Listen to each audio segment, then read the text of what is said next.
In the shadow-laden alleyways of our city, a sinister plot unfolds, one that could shake the very foundations of justice and fairness we hold dear.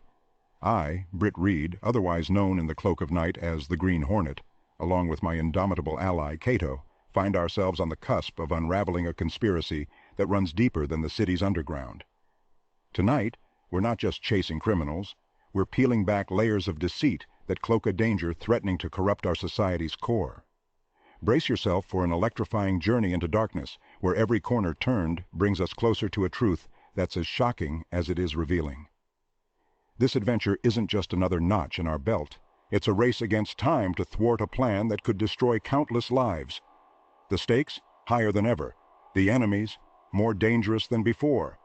And the Green Hornet, ready to strike. Welcome to a tale where heroes are forged in the shadows and justice has a sting. Prepare to be thrust into the heart of intrigue, for tonight, the Green Hornet faces his greatest challenge yet. The Green Hornet.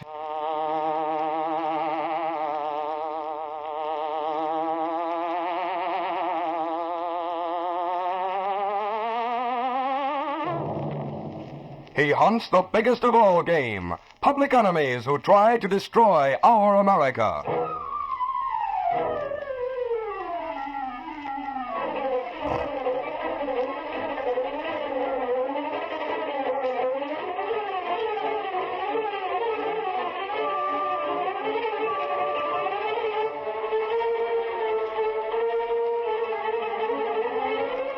With his faithful valet Kato, Britt Reid, daring young publisher, matches wits with the underworld, risking his life that criminals and racketeers within the law may feel its weight by the sting of the Green Hornet.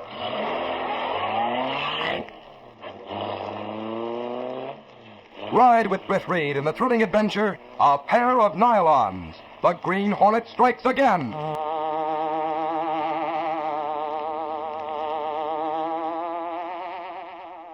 Howdy, folks. Are you a fan of the golden age of radio? Well, I've got just the thing for you.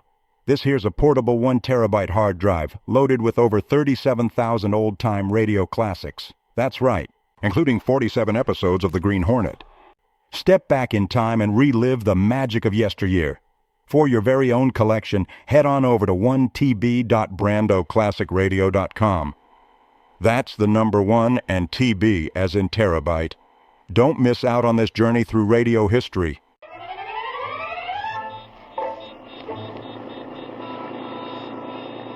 Michael Axford, reporter on the Daily Sentinel, sat stiffly behind the wheel of his old car as he drove along through the heavy downtown traffic on his way to the Sentinel building, when suddenly...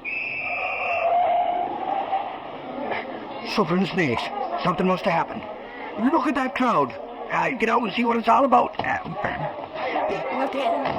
All right, ladies, let's look at the window back. Come on now, everything's rolling here. We're talking tonight.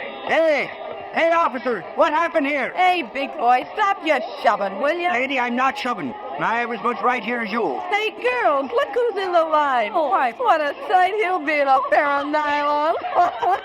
Look, it goes. That's what it's all about. What Hagelberg damn now? A front-page story for the Sentinel? Wait till I tell the boys you were lined up to buy nylons. Oh, is that so now? Well, just to show you, I'll stay right in this line till I do get to buy a pair. Now, what do you think of that?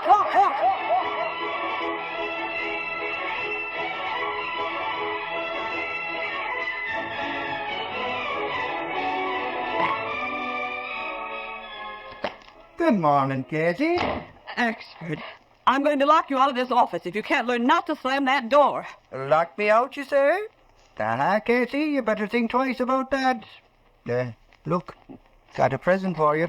A present for me? Yep. Here, take the bag and open it. Hey, I don't get this. This is some kind of a joke. And if it is, Mike Axford, so help me out. It's a pair of hose. Nylons, that is. Nylons? Oh, Axford, that's wonderful. Sure, I thought you'd like 'em. Believe me, Casey, I stood in line with a bunch of crazy women just to get 'em for you. Oh, why did you do that for me, Michael? Oh, after all... Well, no, I was coming to work this morning. I spotted a big line of women pushing and shoving to get some nylons. So I says to myself, I'll surprise Casey and get her a pair. So there they are. They're the best too. Cost top price. That they did. It was sweet of you to do it, Michael, and I do appreciate it. But I still want you to remember, don't... Yeah, I know. Don't slam the door when I go out. Oh.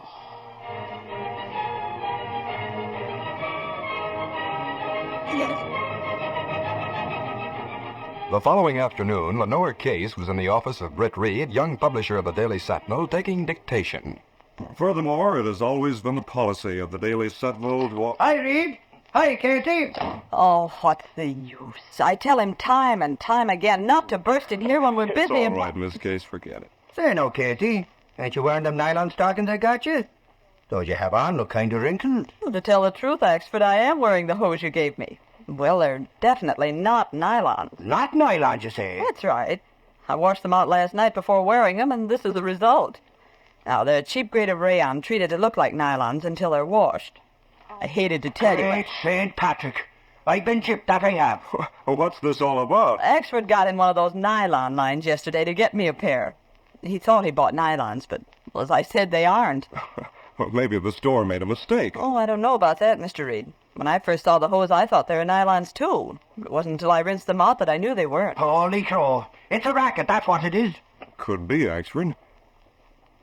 I want you to go back to that store and tell them about this. Of course, they may not know what they're really selling. I'll soon find out. So I'll go right down there now and face them down with it. And what's more, I'll get my money back or else.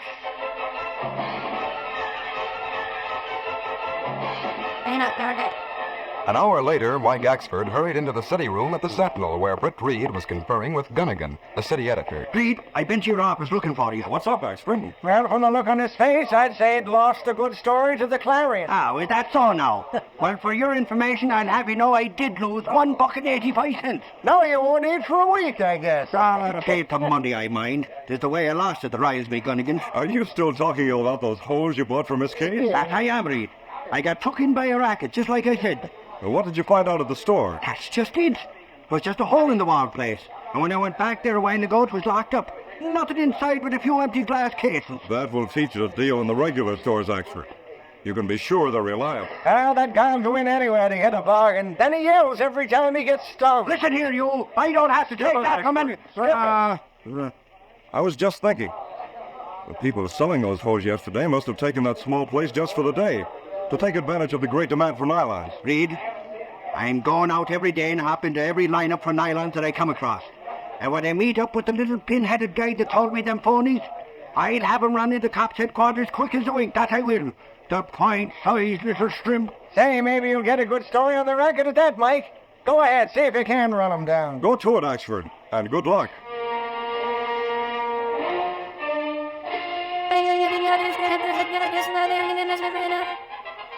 For 2 days, Axford wandered about the city, hunting for lineups in front of small shops.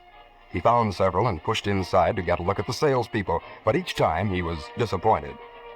It was late afternoon of the second day that Axford shuffled along in a line that led into a very small shop, the window of which was plastered with nylon hose signs. Soon he was inside and approached the counter. Okay, mister, you're next. One pair to a customer. What's the size? Oh, I've changed my mind. I guess I don't want to buy it. What's the date, McClum? Get rid of these and close the doors. Okay, Harry. And move out as fast as you can. You ain't kidding. My feet are killing me. All right, mister, if you don't want any, move on. There's others waiting, you know. Oh, I've changed my mind again. I'll take a pair. Any size will do. That's a hot one, any size, he said. Okay, mister, any size it is. Over it. First pair I'll lay my hands on. There you are. $1.85. Right. There it is, $1.85. Had the right change already, eh? Thanks. Yeah, next. Oh, come on, ladies. Now, I'll step just outside and wait till they leave. Then I'll follow them. Take time enough to call the cops when I find where they hide out. I'll get them this time.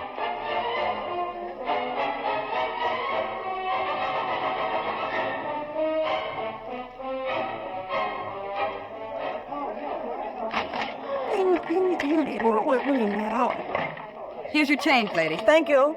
Oh, Harry, that's the last one. Good. Sorry, everybody, that's all we have. Outside, everybody. Sorry, we don't have any more. We can't sell them to you. You'll have to go now. We're closing up. I'm sorry, that's all. Hurry up, Harry. Let's get out of here. Yeah, get the door out of the register and... Come here, Mabel. What's the matter? Look, out there, that fat, dopey-looking guy. Yeah, he's dopey, all right. He's the guy bought up here and said any size would do. So that's the guy, huh? I don't like the way he's hanging around outside. Looks like a flatfoot to me. Gee, Harry, do you think he's wise? Must be, or he wouldn't have bought the hose the way he did and hang around. Hey, I just remembered, Harry. What? Well, first he said he didn't want any, then when you came back with that laugh box, he stared at you funny-like and said he would take a pair. Besides, he had the right change in his hand, $1.85. Yeah, he's got a line on us all right. Harry, what are we gonna do? Take it easy, kid. We'll have to work fast, but I have a plan. What is it? You slip out the back. Get the car and bring it to the curb out front, see? How about the front way here? And then what? Just leave the rest to me, Mabel. I'll take care of the nosy flatfoot, but good.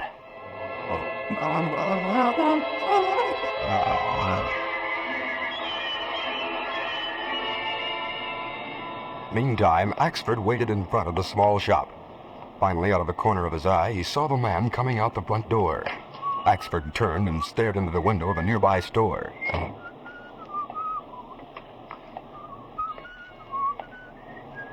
Key, buddy. More ways than one. Oh, It's a loaded gun you feel in your back.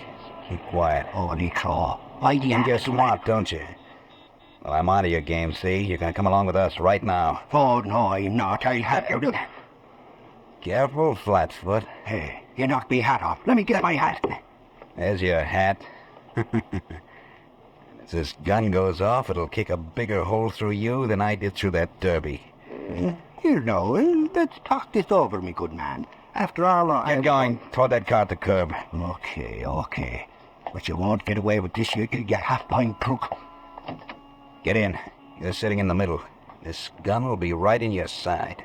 Come on, fat boy. Snuggle up and enjoy the ride. Fresh games, get my goat. When you're one of them. Shut up, you. Okay, Mabel, get going. And fast.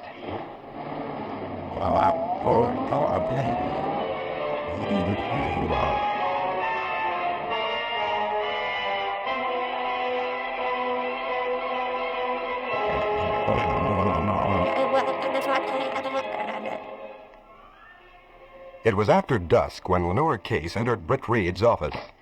Yes, Miss Case? Well, Mr. Reid, Gunnigan's raving because Axford hasn't come back or phoned in. He was supposed to be back to take that political assignment, you know. Well, Axford knew about that. He usually comes back when he knows he has an assignment. Well, Lowry came in, so Gunnigan sent him out in Axford's place. Good. Lowry will handle it all right. Strange, though, Axford didn't call in. Well, I think so, too. Of course, he may have been delayed. I'll get it, Mr. Reid. Mr. Reid's office? Oh, is that you, Miss Case? Yes, it is. This is Berg at headquarters. Is Axford there? Axford? No, he isn't, Sergeant Berg.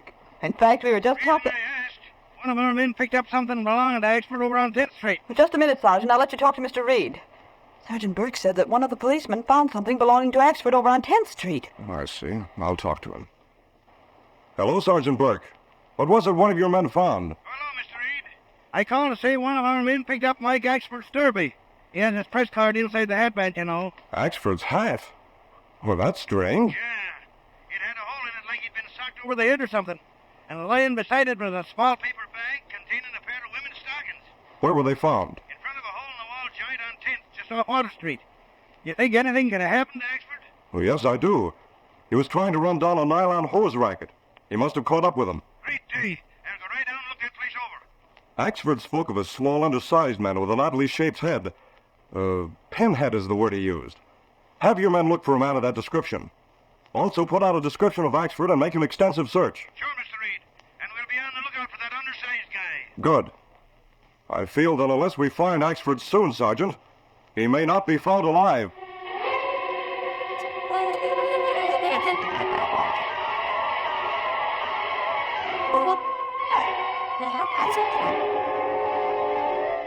We'll continue our Green Hornet adventure in just a moment. Britt Reid was visibly shaken as he put down the phone after talking to Sergeant Burke. For a moment he sat staring at his desk. Then Lenore Case broke the tense silence. Mr. Reid, do you really feel that way about Axford? What do you mean? You just told Sergeant Burke that you felt Axford must be found soon. If he's to be found alive. I'm afraid Axford's in great danger in this case. If he's in the hands of crooks running that nylon hose racket. Sergeant Burke says the police found Axford's derby lying beside a package containing a pair of hose. The derby was crushed in when they found it. Oh, well, that sounds as though he might have been hit on the head. Oh, I wish I'd never told him about the hose he gave me. Then he wouldn't have gone hunting for those racketeers. You did the right thing, so don't be upset about it. I'm going home now. Keep me posted if you hear anything from police headquarters. Yes, sir. I'll stay a while in case they do phone. All right, Miss Case. Good night.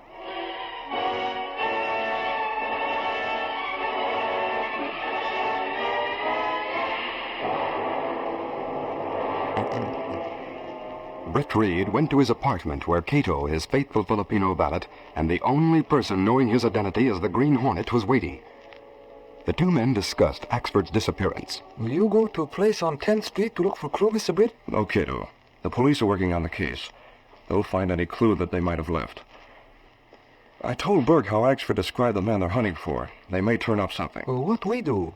We'll wait till I get some word from headquarters.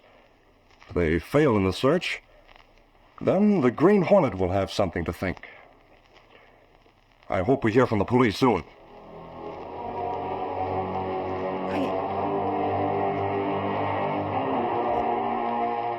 Two hours passed by while Britt Reid and Kato waited impatiently for some news from police headquarters. Finally, the phone rang. Hello? Mr. Reid, this is Sergeant Burke. What have you found out? Plenty. When we searched that place on 10th Street, we found part of the wrapping that was used to hold the plain little bags they used to put the stockings in. Well? By means of that piece of wrapping, we traced the place where them bags came from. A wholesale paper house on Water Street. Good work. What else? We went there and found that 10,000 of them little bags had been sold to a funny-looking pint-sized guy who paid cash and didn't give his name. Well, that must be the man Axford was looking for. Sure. Well, we found out where the bags were delivered, Mr. Reid. To a small warehouse out on River Road about 2 miles out. We're going to go out and raid the place now.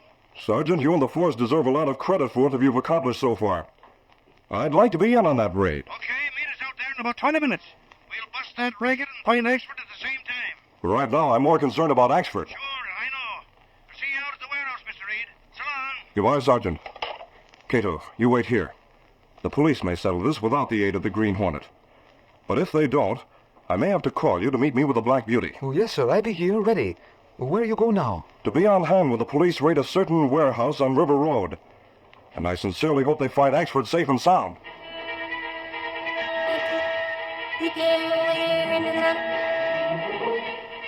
Britt Reid took his regular car and drove out River Road until he came to the warehouse Sergeant Burke had mentioned. He parked a short distance back, and within a few minutes, 2 police squad cars drew to a stop behind him.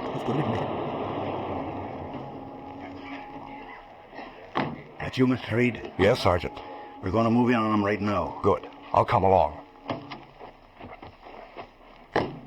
You stay behind in case there's any shooting. You're not used to mixing up with crooks like we are. Well, I'll be careful. All right, boys. Let's close in. In a very big place. I can see light shining through the cracks in the shutters. Have your guns ready, all of you. Take it easy now. Here is the door. Just an old wooden one. It'll be easy to bust in if it's locked. When I give the word, we'll bust right in. We're ready, Sergeant. Okay. Now! Get them up, all of you! Crops! 3 of you, huh? Can't catch a copper. That's enough out of you. Boys, take them other 2 to headquarters.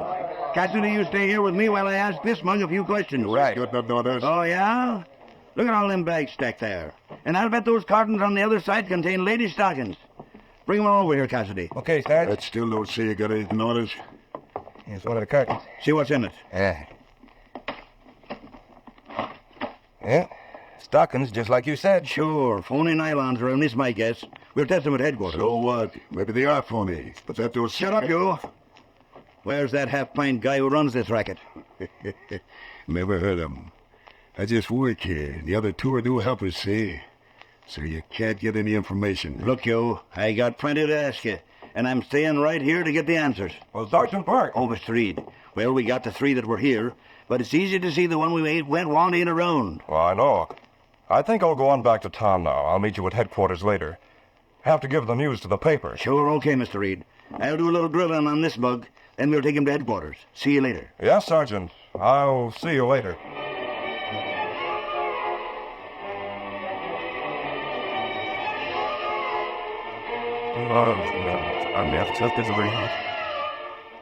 Britt Reid drove along the road toward town until he came to a gas station where there was a phone booth. He put through a call to Kato and was soon giving him instructions. Come as fast as you can on the Black Beauty. I'll be parked on a dirt road to the left, just beyond the Red Top gas station on River Road. Oh, yes, sir. I'll be there in short time. I'll be waiting. Hurry.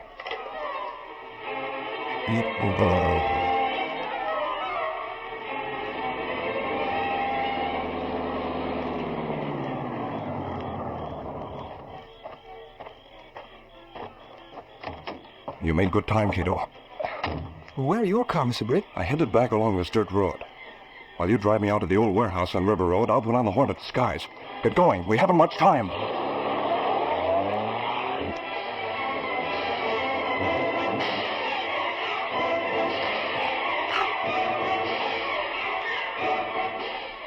Arriving in the vicinity of the small warehouse, Britt Reid was relieved to see that the squad car was still there. He and Kato parked the Black Beauty in the shadows a short distance behind.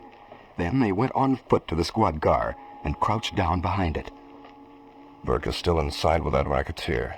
The other two can't tell anything, I'm sure of that. The man Burke is questioning inside won't tell. He's the one we want. Well, you think he know where a small man is who'll take Axford away? Yes, I do think so. Anyway, that's what I'm going to find out if I can. Are they coming now? Yes. And stay on the off side of this car till I say the word. That is so what?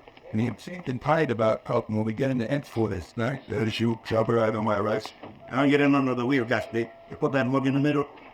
Watch him now. That's it. Come on.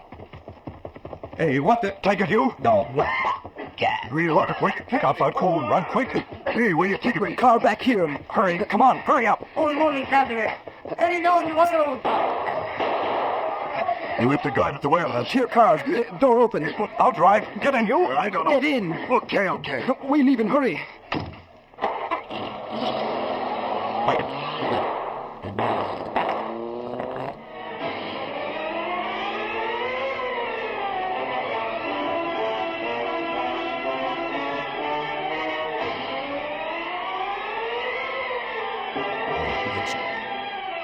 Listen up.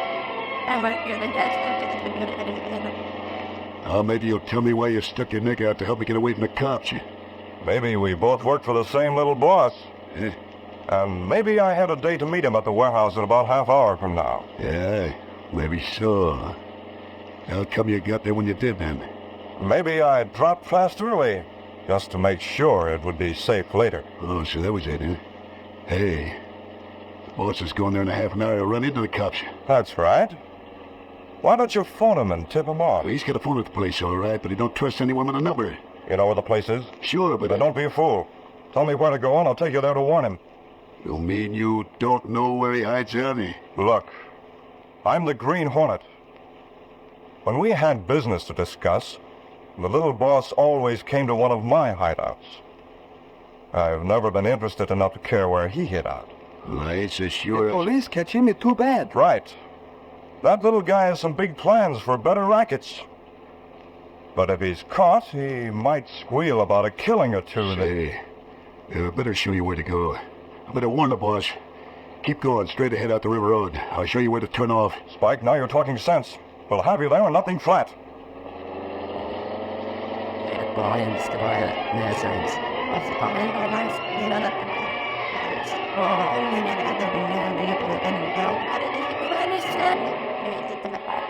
In a room of a small farmhouse set back from the main road, the short man, Harry, and the girl, Mabel, were talking, while Axford, bound hand and foot, watched them from a nearby cot. Harry, I don't see the sense in having Fat Boy with us like this. Can't we get rid of him? Mabel, I have a reason for keeping him with us. It was wise to the racket. Maybe he'd talk. Sure I did. And when the cops find you, they'll... Oh, shut up, will you? You see, Mabel, if the cops should find us, we can threaten to shoot this fat dope if they close in. After we make a getaway, we'll settle with him for snooping on our racket. You dirty little half-pint. If you hadn't had a gun, you and that dame would never have got me. I'd have shot that funny-shaped head of yours off your shoulders. You big windbag. Half my name, Oh! Hey, now the big stuff is passed out. What'd you do that for, Harry? It must be spikes. But I didn't hear a car drive up. With the noise that big lug was making, what'd you expect? Open the door. Hi, Harry. I gotta get inside. Hey, what the? Take some of this, Spike. Crosser? Yes. The Green Hornet. I'll give you something. Don't scare me easily. I'll get it together. Hold it. I don't think so. I'm sick of you short stuff. Oh, that gunner will bite your hand off. You'll not fight. I think not. I got gun now. She's a fine specimen of what a lady doesn't look like. And a lady never bites. What do you know about a lady, you... Here, sleep this off, Blondie. Here's Axford. He's out cold, but okay. We'll tie these three up and untie Axford. Then you can phone the police.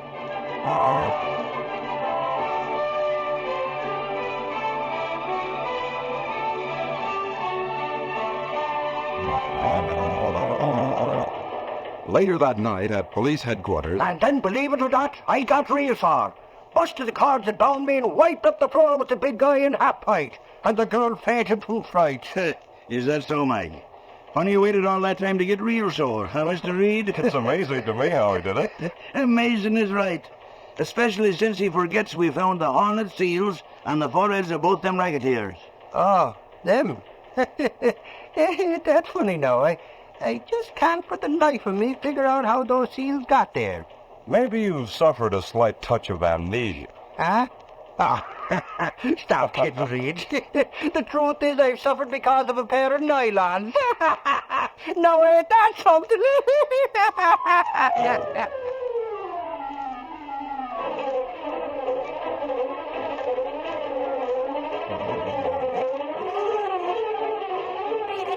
That's what? The baseball, Warner found nylon racket, broken Green Hornet infected.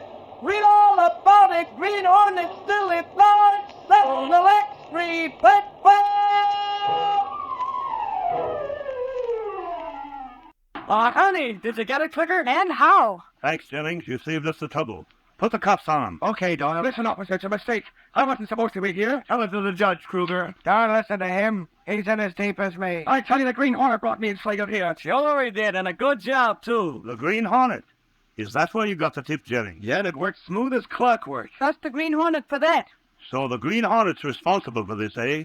Well, that's the first good thing he ever did. Listen, Sergeant, the Green Hornet's okay, see? No matter what people say, he's one guy I'm going to believe in from now on.